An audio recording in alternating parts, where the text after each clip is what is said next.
from don't make it out. I know that I'm blessed. There's a few L's and millions, so turn that loss to a check. For those of you that don't know Jessica Northrop, Jessica has been in the real estate industry since 1995. She is the #1 individual agent with Compass here in Denver. She was one of the founding members, or the founding member of Compass in Denver. She is a mother of 3 and just an overall badass by way of Indiana. You know it. Hoosier. Welcome to the show. Thank you. Thank you. Yeah. Just clarification on the #1. I'm always #1 in my mind. Yeah. My family's mind. That can ebb and flow with the years. Well, let's just say top. Somewhere in the top. Yeah.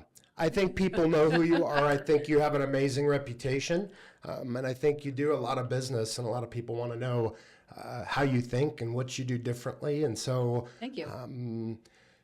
But before we jump into all of that, why don't you just tell everybody who you are? Who's Jessica Northrop? Oh my goodness. I think you summarized it pretty well. I'm proud of my family. That's probably the thing I'm most proud of is my family and my husband, Eric. We've been married for 13 years. Is that right? 13 and a half years. And then 3 kids. I love them. And they're my pride. They're kind of the why behind everything. And I have a really large, fun, extended family. I grew up with 4 sisters. I have lots of nieces and nephews. And, that's what I'm really about is my family. And, just trying to do the best I can, give back, and, live a good life. What was it that initially made you want to get into the real estate business? We said we wouldn't talk about that, but here we are. I would think I was just young, and I was a little bit rebellious, probably against some things, different, wanting to go different routes. I always thought I would go to college. I was always on that track. And when I was 18, things weren't lining up exactly as I wanted them to. And I don't have a great, somebody told you to get into real estate, but I said, I'm going to get my real estate license. My parents wanted me to kind of do these different colleges.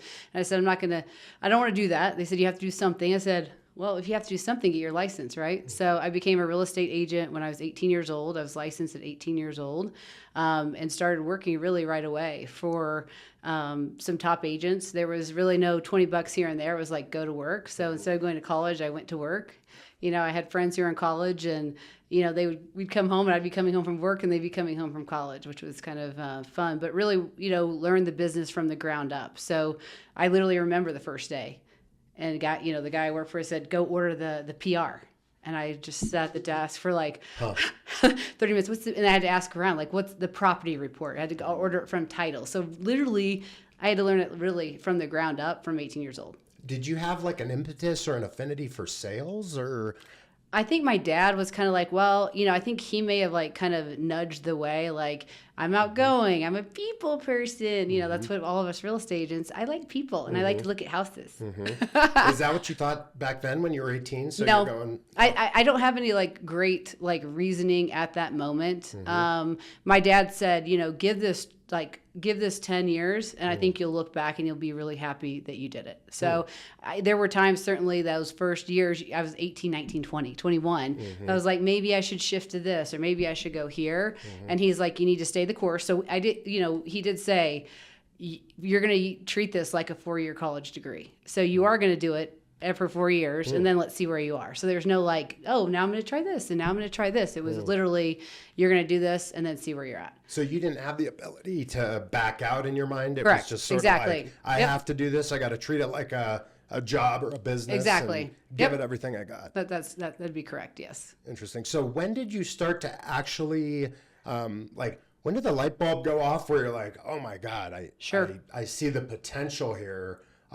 This is bigger than I had initially thought it could have been. Yep, I can tell you that. That was in 1999. I was 22 years old.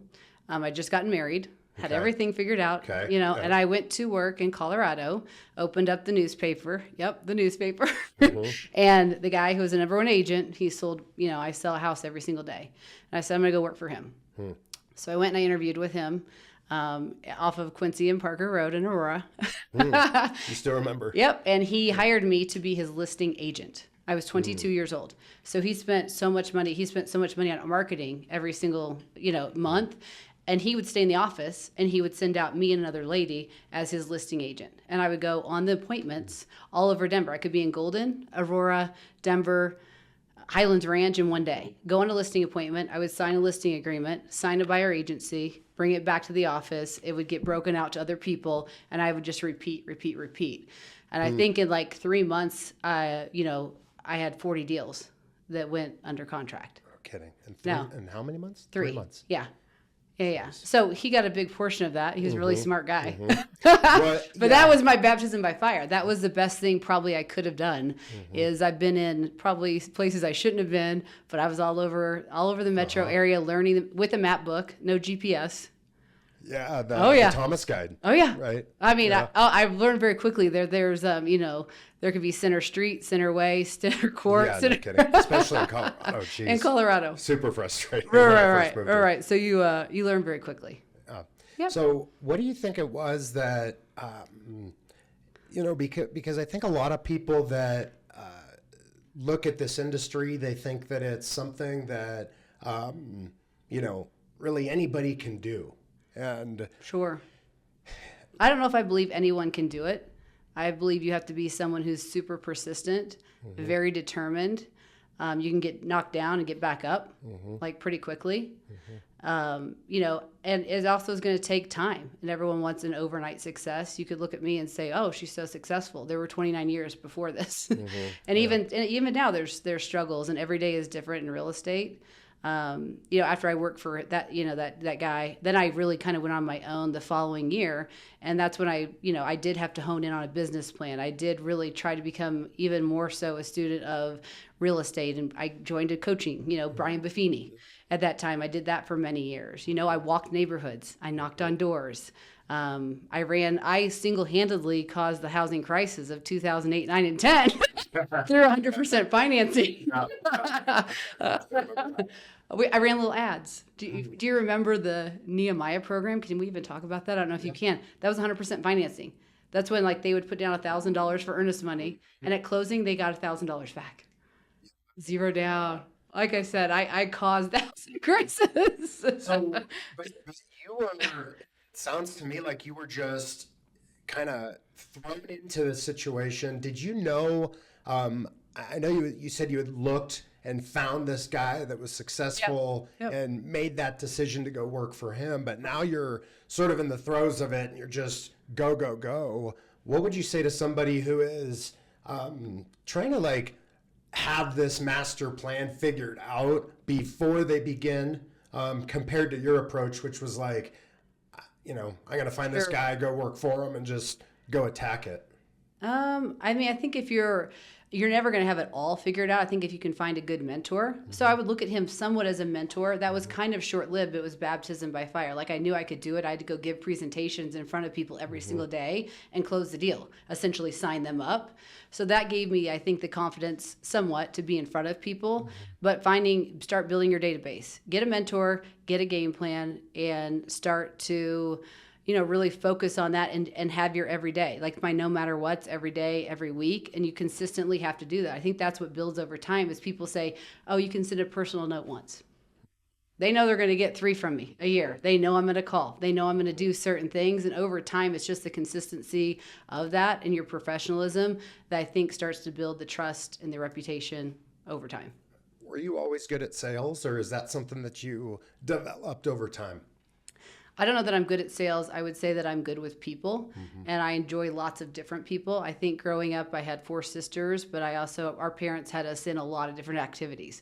We'd do student government. We would do sports. We would do theater, whatever it may be. They had us, you kind of do a lot of things. You couldn't come home before 5:30 at night. I think there are so many of us. So I think that made me and my sisters probably, we can work with a lot of different type of people and find common ground with a lot of different people. And that's half the battle, is kind of building that trust and then guiding them through the process.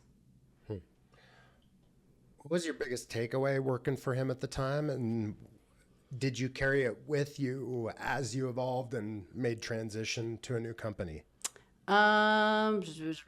He was a young guy. He was not that much older than me. He's probably 5 years older than me at that time, probably 27, 28. He was a go-getter. So I think seeing someone that young, building a really strong business, was probably gave me encouragement or confidence, but it still is a grind. I mean, that's one thing you're never going to get around in this business, whether you could be on Instagram and look the cutest and be in the car and have the most beautiful house. You're going to get the call at 10 o'clock at night. Somebody yelling and screaming, or a house that's flooded, a door that was left unlocked, whatever it may be. This is a tough business. And there's really, that part you're never going to get around.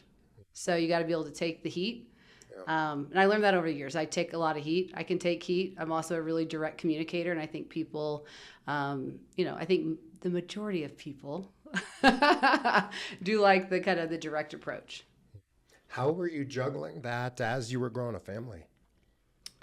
And how do you do that? This is great. I think I remember my daughter Morgan, I'd be sitting at the kitchen table on my computer and she'd be standing behind me on the chair, looking over my shoulder. And I always say my kids' first words were 303-525-0200. They all know my phone number. I integrated my kids. A lot of times I did integrate my kids as much as I could into my business. They sat in a lot of cars. Even to this day, my 24-year-old was just with me not too long ago. I said, hey, I'm just got to run in. And then 50 minutes later, I come out, and she's sweating in the car. Oh, no. She's like, not again. Yeah. Like, how many times have they've been left in the car? A few too many. Does she have any interest in going into real estate? No. No, none at all. She got a real job. Yeah. She's a registered nurse, injected by Morgan. Follow her on Instagram. Oh, injected by Morgan. Okay, cool. She'll keep you looking good. Cool. Yeah.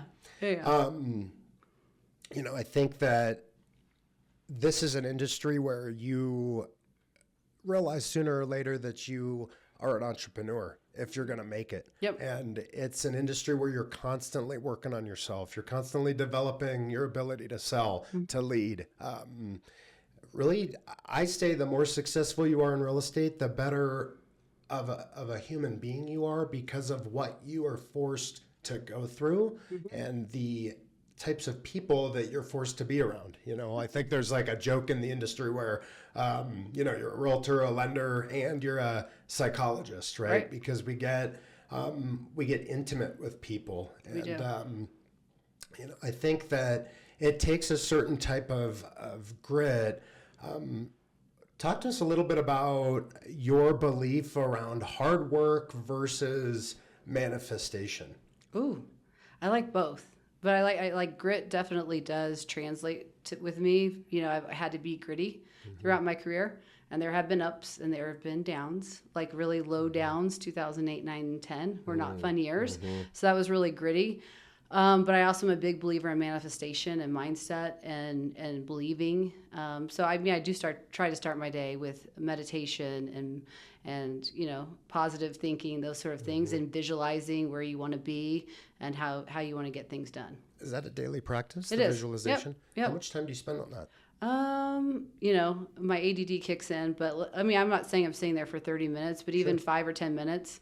I'm a big Is this sauna girl. Eyes closed? This is sauna girl. Okay. Yeah. Workout, sauna. Try to listen to some stuff and when then did just that kind of start? go. Those can go off and on from time to time. But I would say I really love Manifest Now. Have you ever listened to that? No. It's a great one. That's Is a it? brain massage. Probably, maybe 10 years or so, 10 years or so. Like, there's always different little things, but on a very consistent basis, probably 8 to 10 years ago. Walk us through that process for you.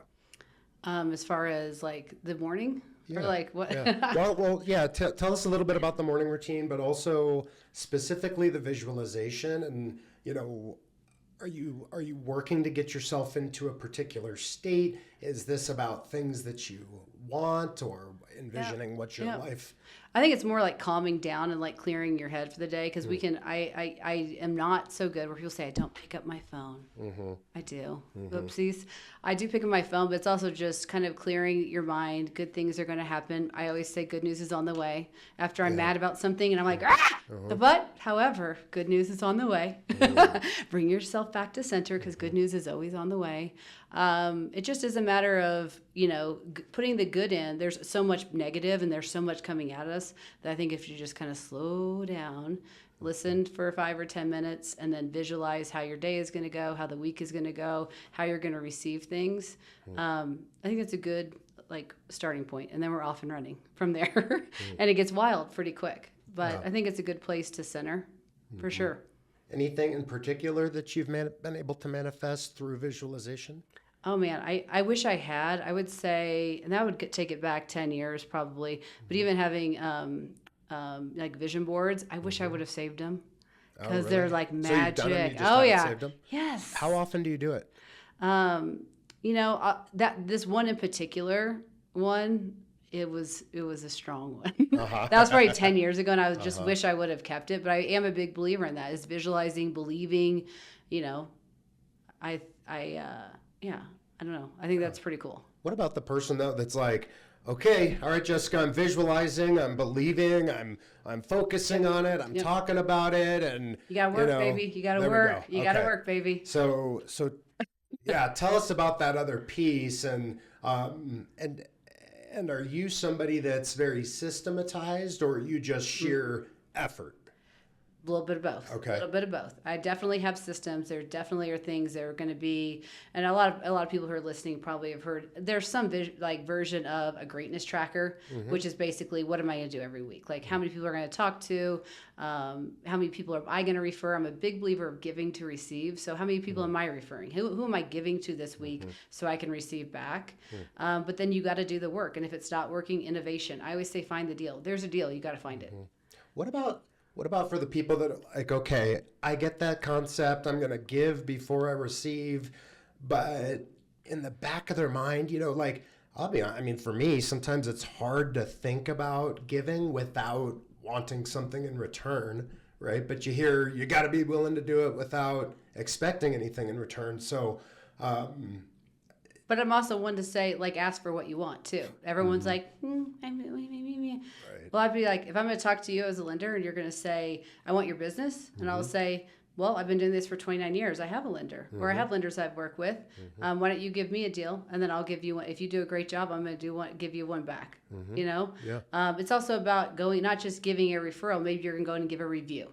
Thinking about others, whether it's the teacher at school, the coach, or something in business. I think the energy you give out, it's the energy, not necessarily directly always has to be about business. It's the energy you're giving out that brings it back to you.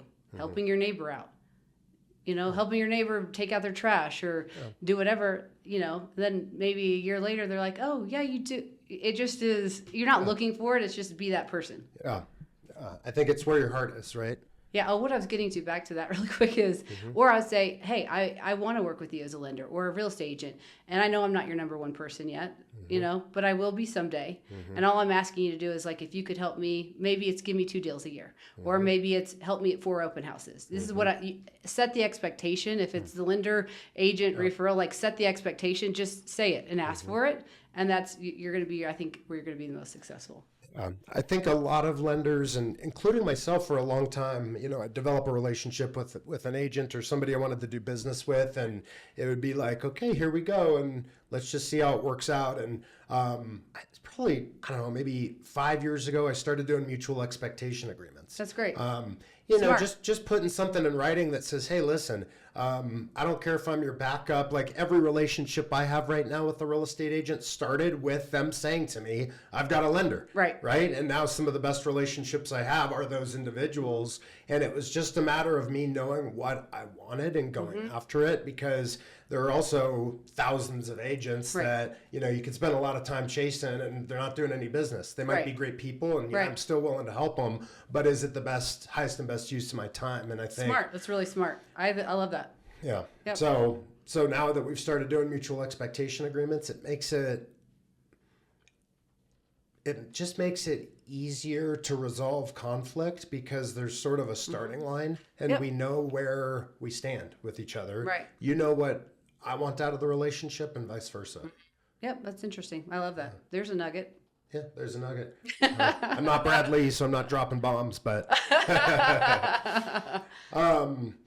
so I want to go back to something for a second, because you mentioned this individual that you went to work for at first. He was marketing, Marketing only. right? Yep, But marketing. he was having you go out and do the Yep. sales. Yep, so it's totally different than how I built my business, but yes. And I always say, listen, you can be the best salesperson in the room, but if you don't have the person to sell to, Right. It don't matter because you're not going to make any money. Right. So in this business, you kind of have to develop an understanding of it's multifaceted, right? And so how do you go from developing yourself as a great salesperson, but also realizing that I could be a great salesperson, but if I don't have the traffic, if I don't have the person to help or to sell to, I've got a problem. And how much of your time do you spend on the marketing versus the sales? Sure. Build your database. So stop spending money and go build your database. It's who you know. Like, it's not what you know, it's who you know. You got to be out there and make yourself known. I think too many people also say, well, I'm going to join, for example, the Chamber of Commerce. I join the Chamber of Commerce and I go sit there, and then I get up and leave. And then I come back and I sit there and I get up and leave. Hi, I'm coming to the Chamber of Commerce. Can I be the ambassador? Make yourself known. Introduce yourself. Get to know people. Add them to your database. Follow up. Who do you know? Database. Meet people. Follow up. I would say database 100% over spending all this money on marketing as you're trying to build your business. You have to add people in your database. You have to keep a database. So many agents say, oh, well, what are you doing? I'm like, well, what are you doing? Do you have a database? No. Yeah. Do you have a lender that you trust? No. That's like number one and number two. Those number one, number two. Like, that's how you get going and start building a business. If you were brand new in the business again, what's something you would have done differently now that you know what you know? Oh my gosh, I was going to say something funny. What would I have done differently? Oh gosh, I don't even know. Where do we even start with that? What would you have done differently? I think this is more like a relational thing with clients and agents and all the way around, is don't be reactive.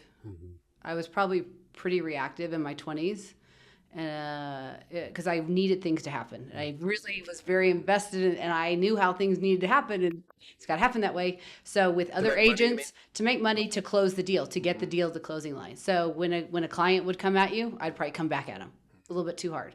When an agent would come at me, I'd come back at him a little bit too hard. I was probably a little bit too chippy at that time. Not terribly, but I just know now when people come at me, a lot of times I just let you come. People just need to be heard. They just need to get it out of their system, and I'll let people get it out of their system a lot more, and then try to have a lot more empathy and work through it that way versus I have to be right all the time, or let me show you how to be right or what the right answer is.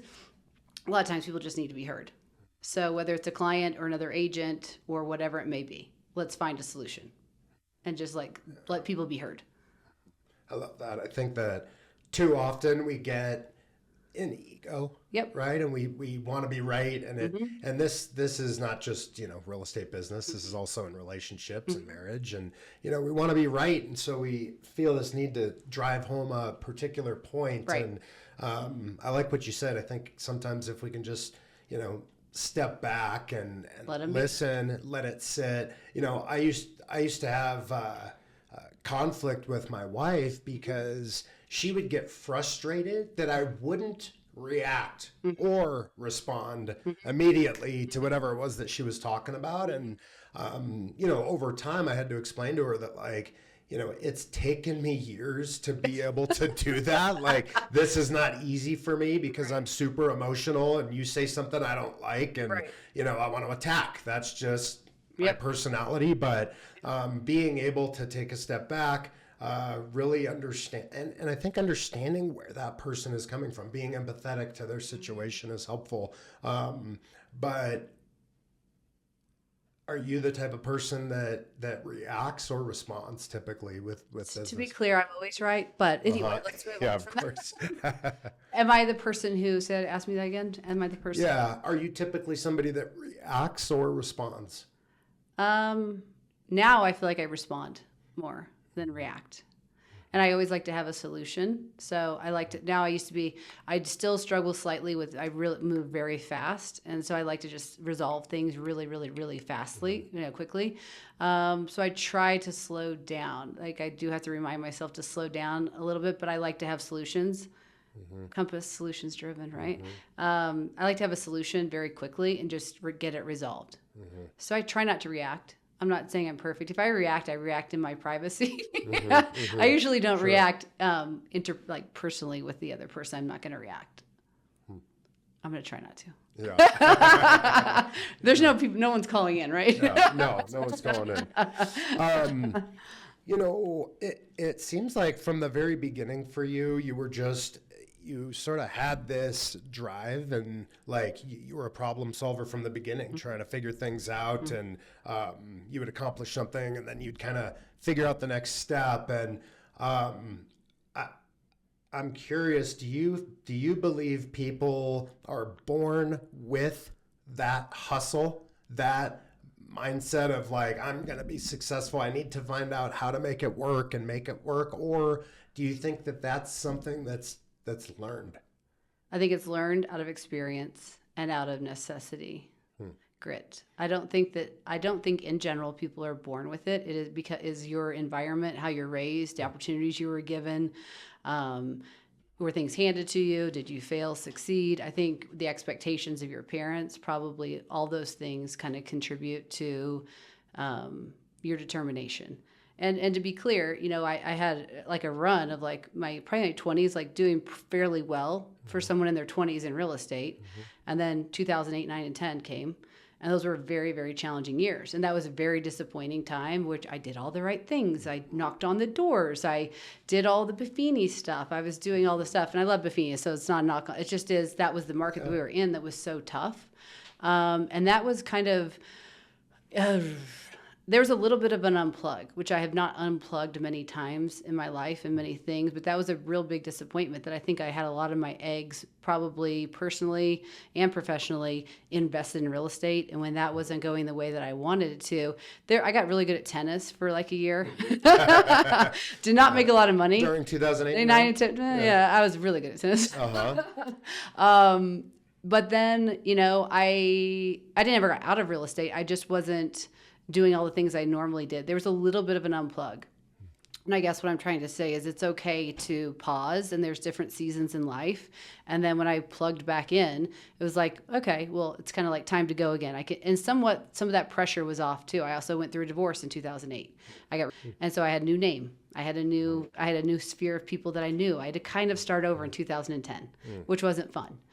So life happens. People get divorced. People have life experiences that are really unfortunate, and it's okay to pause and re-engage. And so I really did have to start building my business again. I had my third child in 2011. So 2012, 13, that was really like kind of okay, well, I'm still doing real estate and I'm still in the business. And am I really going to I don't want to say try again, but really like re-engage and like at the level I knew, like do all the things, right? Put the systems back in place. And that's when I started, and then just kind of clicked from there. And it's like my personal life was so good at that time, or it was really where I wanted it to be. That kind of made all the difference professionally too, to where things were more in harmony. And it's like the early, prior to 2008, it was like there was a lot of turmoil all the way around, a lot of like grinding and trying to figure it out. And when there was more harmony, it became a little, not easier, but in a way easier. So during that time, the industry had totally changed. You had just had your daughter. My son, the baby. Yep, the baby who's 12 now. Yes. You had your son at the time. You went through a divorce. I think a lot of people, any one of those things would take them out. And this was all sort of happening, relatively close. These things were happening relatively close to each other.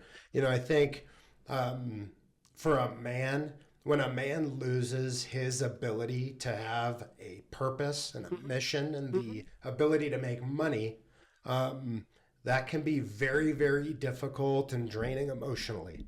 Well, I'd pause you right there because I think that for me, you could say woman with the same thing, because in that scenario, the majority of the pressure was on me to provide. So there was like a lot of that in that early like 2000 to 2008, 9, 10, that was already on me too. So I think it could be male or female, or, husband, wife, man, whatever you want to say. And but when you lose that, yeah, I would say that's where I was like professionally and personally, that was like a low spot. Was there another time in your life that felt darker than that? No. For you? No. Okay. I would say then. Mm-hmm. Yeah. And so, like, what was going on between your two ears at the time? Like, what, if you can go back to those moments, because I think a lot of people that were in the real estate or lending world at that time really struggled, I was dealing with addiction. I had health issues. I was close to 300 pounds. I lost my ability to make money. I was living in a $2 million home in Southern California. I had my $100,000 car repossessed, and I was walking everywhere. I lost everything. I went through a divorce, and I had to figure out what to do next. And that was a really dark, very, very dark time for me. It was a time where I had to, I was making decisions on whether or not I wanted to keep going.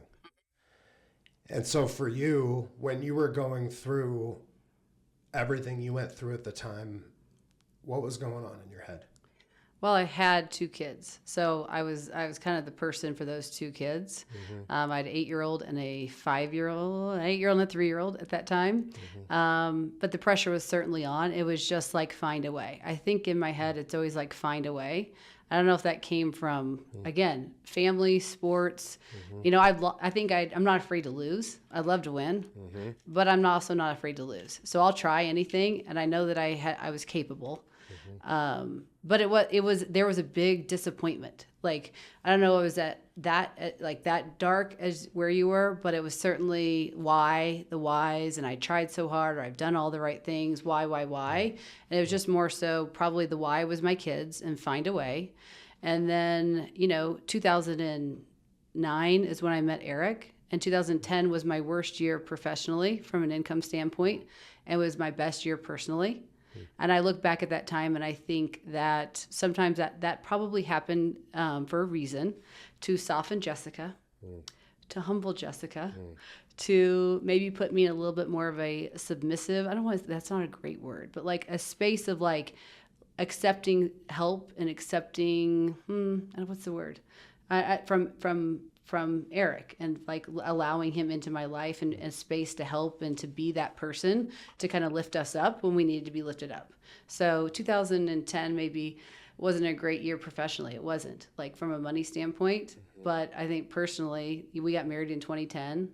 I had the baby, I keep saying, who's 12 now, in 2011. And that was kind of a restart. It was a second chance in a way for me, like personally. And then again, as things kind of settled, to start over professionally. And so don't be afraid to start over. And I think, I love that. And I think it's also important that the audience hears, at least my opinion on the matter is that I think you have to not only be willing to lose or get knocked down, but you almost, the perspective that I've tried to create is that it's an important part of it. Probably. Because I think if all you do is win, win, win forever, I would imagine there's a lot of ego. There's a lot of self-confidence in that. There's also, maybe not a high level of worthiness as a result, because you've never had to go through anything that was difficult, like giving you the ability to say, I know I can do difficult things. I know I can get through anything that's challenging, is because you went through something that was difficult and challenging. And I think that's when we learn a lot of our lessons that we take with us. Isn't that fun? Yeah. Isn't that fun? Yeah. Not really. I know, that's what I was going to say. We can say that now. Yay. Yeah. We can say that now. Yeah. Yep. So here you are now. Yep. How have things changed for you? And, how do you conduct your business differently today? Sure. Having all the experience that you have and having gone through something like 2009. 8, 10. Yeah. I still work hard. We still grind. We still like to win. Sometimes we don't, how do I conduct my, I think a big part of mine also, or where I am mentally with business is I want to run a good business. I want to do the best that I can. But I also, it's important to me to give back and and to feel fulfilled. So sometimes I talk about a charity that I'm connected with, Give Back Homes, and whether it's whatever it may be, I would just say find something that you can also give back, because I think there's all this, you can have this supposed success, and a lot of times when you get to that supposed success, it's like, oh, this is all that's here. And it's not, then you're always still chasing. And many times, I would say in 2016, I was feeling that way, like, oh, you're having some level of success. Like, you're not taking over the world, but some level of success. And, oh, this is all there is. And that's really when I got connected with Give Back Homes, where we help build homes for families in need. And anytime I'm feeling kind of the burnout or feeling like, what's this all about? Or it's too much. I really like try to like not refocus, but kind of refocus or schedule a build day or go on a build day to El Salvador and see people who are in real need. And like, that's really fulfilling for me. And a lot of times my team, that we can give back to the community that way. We found a lot of fulfillment in that. Were you always somebody that liked to give back, or did it come as a result of you getting to a point where you had some financial success and you're going, man, really, what else am I going to really do or buy with my money? Right. And then there was a driver within that to start giving back. Yeah, I think I've always has a little bit of a soft heart for giving back. I would say, there's a lot of need. I think there's a lot of need in our world, and a lot of people who need help. Even in my early 20s, I was a mentor for Save Our Youth, which was a local organization mentoring a young girl, Dress for Success. People, I also look at us like, wow, we're so blessed. Even when you think you've had your worst day, we're so blessed, and I have all these opportunities. Why me? And somebody else isn't given the same opportunities. So any, I think, hand up you can give to people or time, I think is worthy. So you spend time on visualization. What about gratitude? I love gratitude. I love prayer. I'm big into prayer and gratitude. So I would say those are kind of one and the same for me is prayer and being grateful every day for what you have. Do you have a format for being grateful? Probably just the prayer. Just the prayer. Yeah. Okay. Pray in the morning, pray at night, pray during the day if you have to. Yeah. Keep them going. Is it prayer that is where you're just saying thank you for? Yeah, thank you. Thanks and in gratitude. Protection, gratitudes. Yeah, I think giving thanks and counting your blessings. The business is always going to throw stuff, and you can be quick to anger and quick to be annoyed and whatever it may be. But I think if you go back into the mind of gratitude and be thankful for the day, thankful for the opportunities, thankful you could solve a problem, whatever it is, I think that, again, can recenter you. I want you to think for a second. You're sitting with a group of who, in your mind, are the top of the top in the industry, okay? You're one of those people sitting there. What is something that group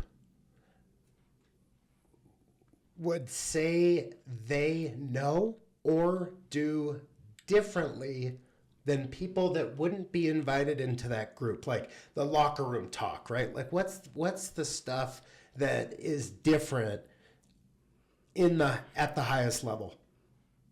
Confidence.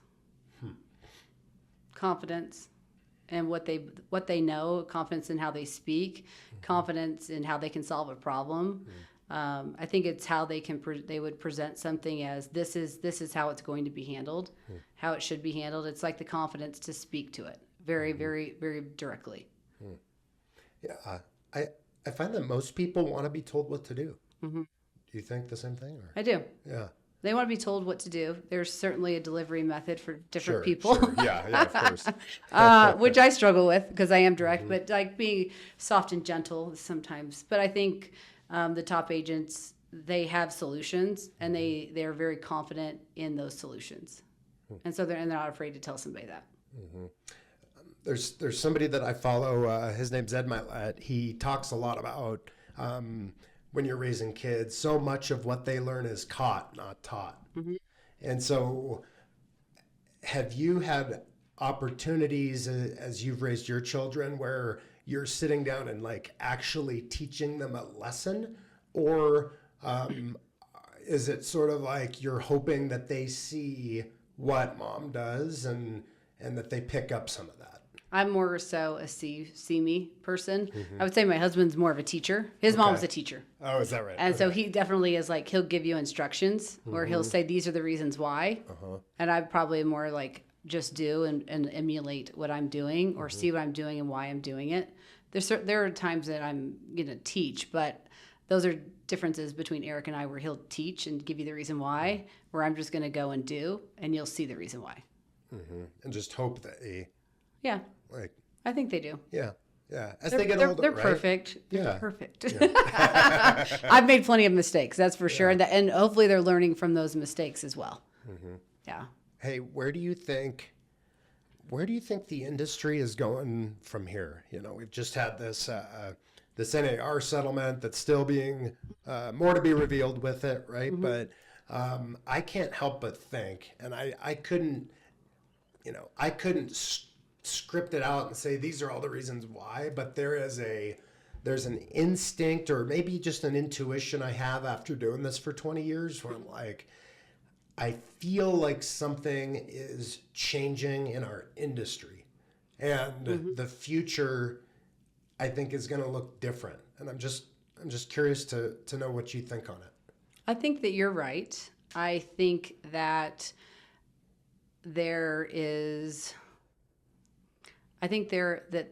this is packaged differently, but has come up before. There's always, to say that commissions were standard or the NAR set the commission is totally false. Yeah. Totally. Yeah. There's always been, we had 6 closings last week and every single one had a different co-op to the buyer agent. Whether it's a builder offering 2%, I don't know, like X, Y, and Z real estate offering, whatever it may be. There's always been a discount option. There's always been a brokerage who would give you a rebate if you use them as a buyer agent. So those have always been there. Discount. I think it is going to create more conversation with consumers, and it may take a while to shake out. And I think it's unfortunate for most consumers. I don't think it's a positive right in this moment at all. And I think it's very misleading. They fought so hard to have buyer representation, and most of the buyers that I work with say, "Oh, well, are you working for me?" I have a lot of sellers, just like you check the box that says only a seller's agent unless given permission to become a transaction broker. Well, are you working for me or are you working for them? So there's going to be a lot of more conversations, and maybe that's a good thing. I think it is changing, and it will change, and hopefully for the better. I think the bar of entry into real estate is way too low.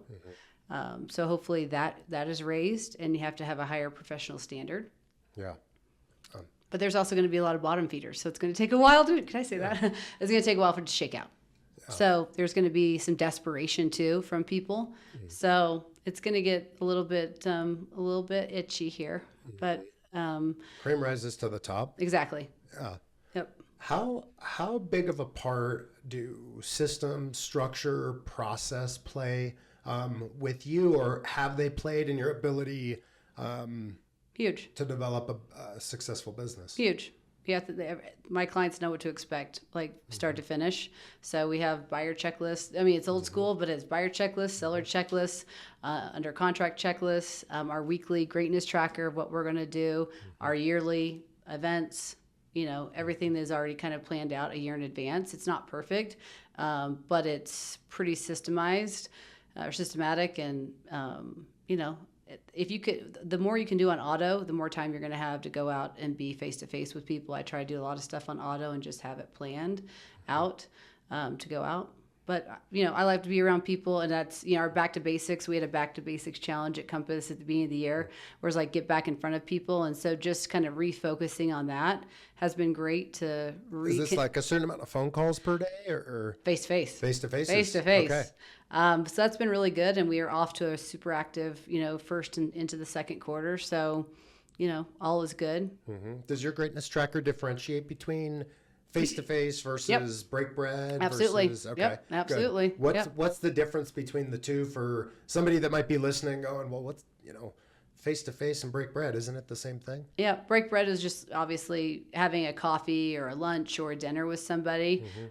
Face-to-face would be an appointment that we go on, or go meeting with someone. We do ours again a little differently. So we have, there's different variations. So I put my meditations on my greatness tracker. I'll put my water for the day, like all the things, just as a very good reminder to check things off every day. Yeah. What else that need is to on get the done. list? Referrals received, referrals given, reviews given. like Again, that. I'm really back to like giving back. Don't always like, what am I going to get? That's our industry is like, what about, well, I didn't get, I need a referral. Well, give, like give away and it will come back to you. So What would you say to somebody that's listening right now that they got their license a year ago?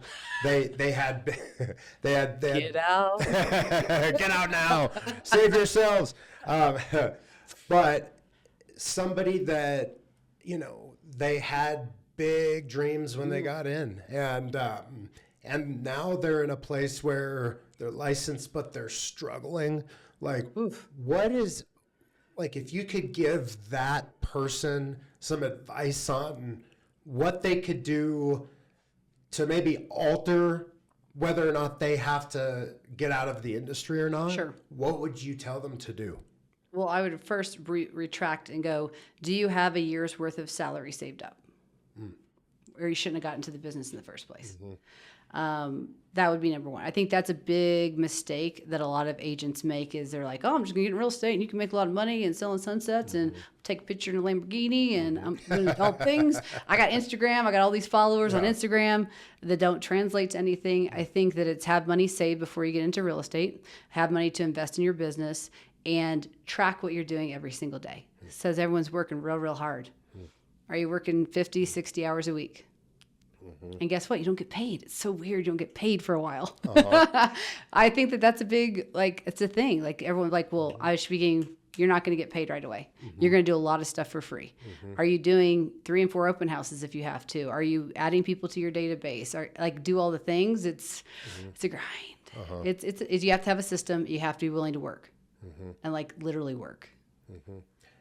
Is there a number, if you had to give a number for how many phone calls or how many face-to-faces, would you give a number? No idea. I mean, a lot. And then you're going to get lucky.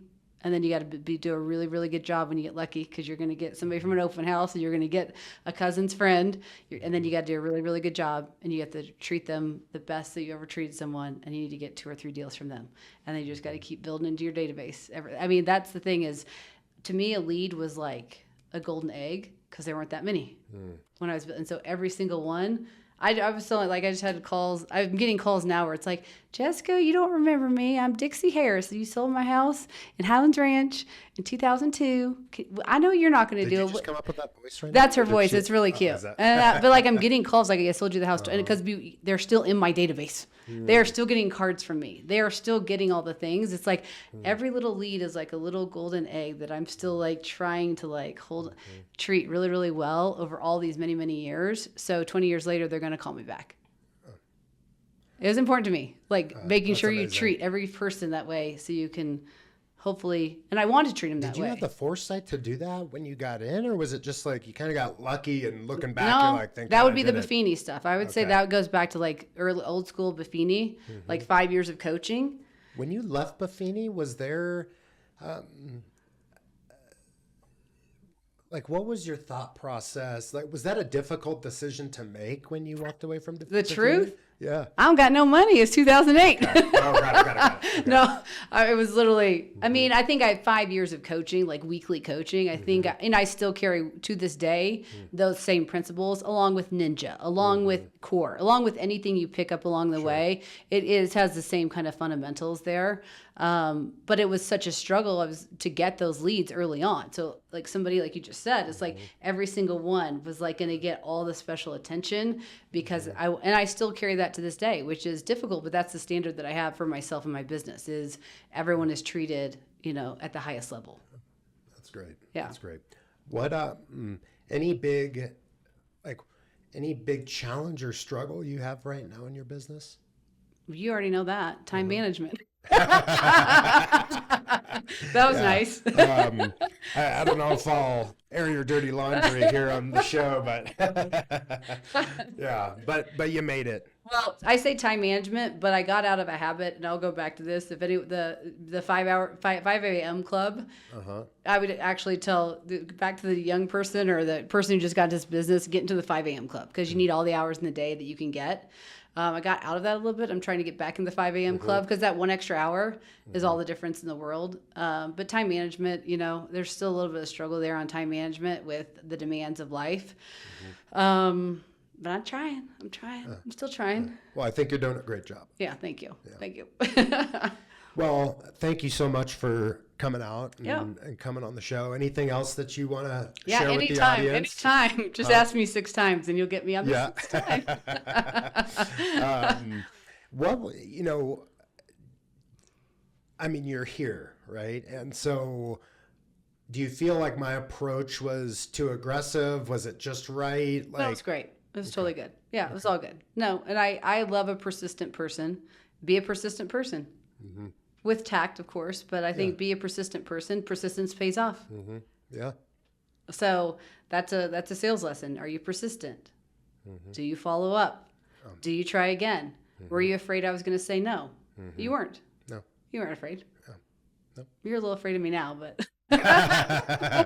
Yeah, I'm trying to figure you out still. Yeah, there should almost be like a meeting before the meeting when somebody comes onto a podcast. But am I scary? No. Everyone says I'm so scary, and I'm Really? like, I'm the nicest. They're like, she was too scared to come talk to you. And I'm like, I'm the nicest person. She has really nice eyes. They're easy to look at. Oh yeah. That's how she hypnotizes you.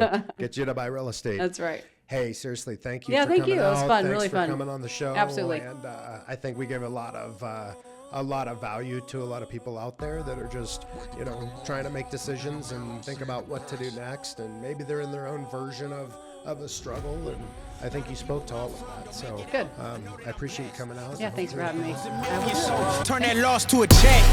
Every time that I see a limit, I push right past it. Don't care if you got here first, the one to win is the last one standing. Say my life is like luck, nah.